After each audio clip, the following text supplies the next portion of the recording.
අනුරාධපුර ශික්ෂණ රෝහලේ ලිංගික සෞඛ්‍ය සේවා මධ්‍යස්ථානයේ කාර්ය මණ්ඩලය. ඒ කියන්නේ ඔයාලට කෙටියෙන් කිව්වොත් අපේ සායනයට කියන්නේ 11 කාමරේ කියලා.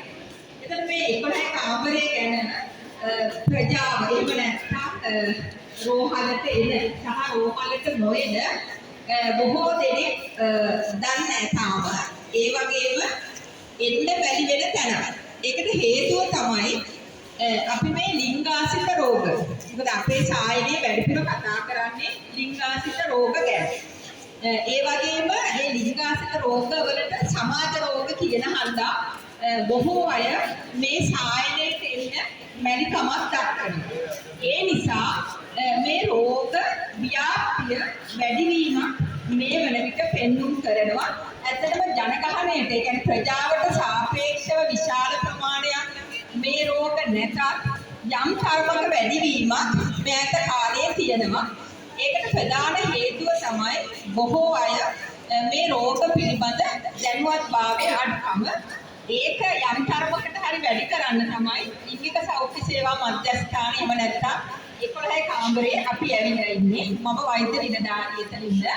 එතන අපේ ඔයාලට පෝස්ටර්ස් ටිකක් දාලා තියෙනවා. එතන ඒ වගේ මේ ලිංගාසිත රෝග ගැන කියලා තියෙනවා. ඒ වගේම මේක දැකලා ඇති ඔයාලට ටෙලිෆෝන් නම්බරයක් තියෙනවා. ඒ වගේම ඔයාලට ටෙලිෆෝන් එක මේ ඔයාලගේ අතේ තියෙන ස්මාර්ට් ජංගම දුරකථනයේ ස්කෑන් කරලා ඒ දැනුවත් වෙන්න. ඒ කියන්නේ ඒකේ ස්මාර්ට් නම ලිංගාසිත රෝග ගැන ඔයාලට ගෙදර ඉඳලම දැනුවත් වෙන්න පුළුවන්. ඒක අහලා තියෙනවා නම් no poshu ඒ කියන්නේ ඔයාලගේ තත්ත්වය දැනගන්න.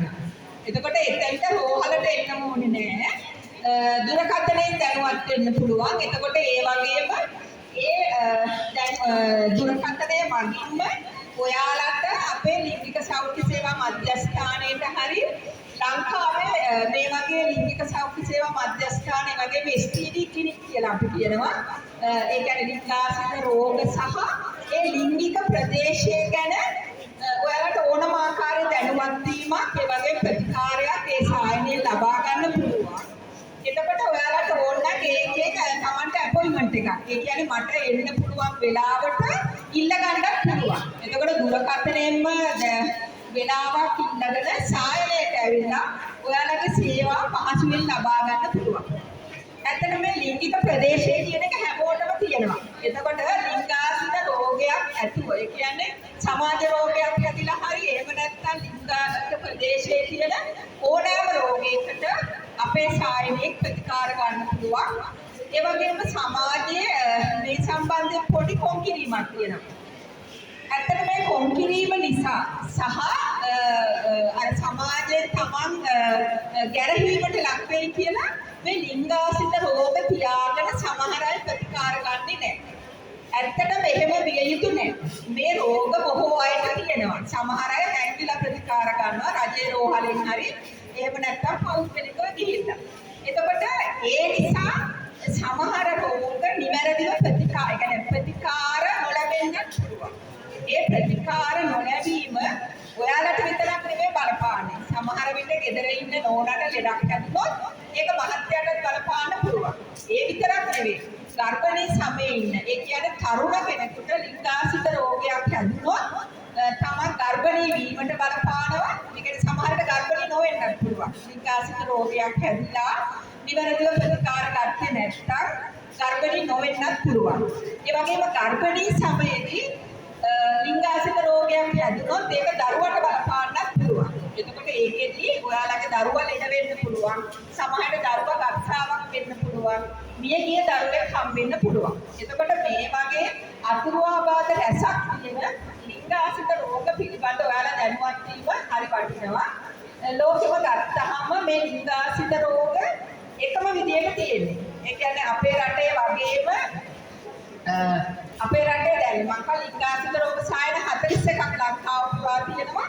මේ හැම එකේම සේවා සපයන්නේ එක විදියට. දැන් ඔයාලට අනුරාධපුර ලිංගික සෞඛ්‍ය සේවා මධ්‍යස්ථානයේ ප්‍රතිකාර ගත්තොත් ඒ ෆයිල් එකටම ලංකාවේ තියෙන ඕනම තැනකින් ප්‍රතිකාර ගන්න පුළුවන්. එහෙම සම්බන්ධතාවයක් ජාලයක් ලිංගාසිත රෝග හරහා තියෙනවා. දැනට එහෙම තියන්නේ මේ ලිංගාසිත රෝග කියන්නේ කොහොමයක් සුව කරන්න පුළුවන්.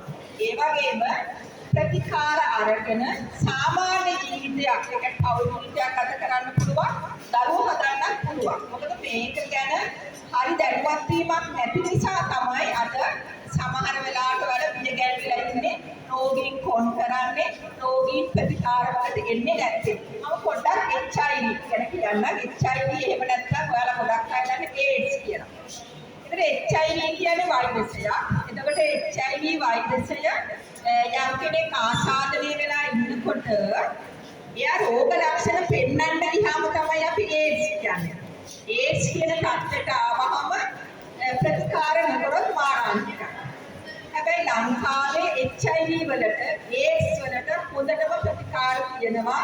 ඒ ප්‍රතිකාර නොමිලේ ලංකාවේ තියෙන ඕනෑම ලිංගික සෞඛ්‍ය සේවා මධ්‍යස්ථානයක් එහෙම නැත්නම් STD සායනයකින් ඔයාලට ප්‍රතිකාර ගන්න පුළුවන්.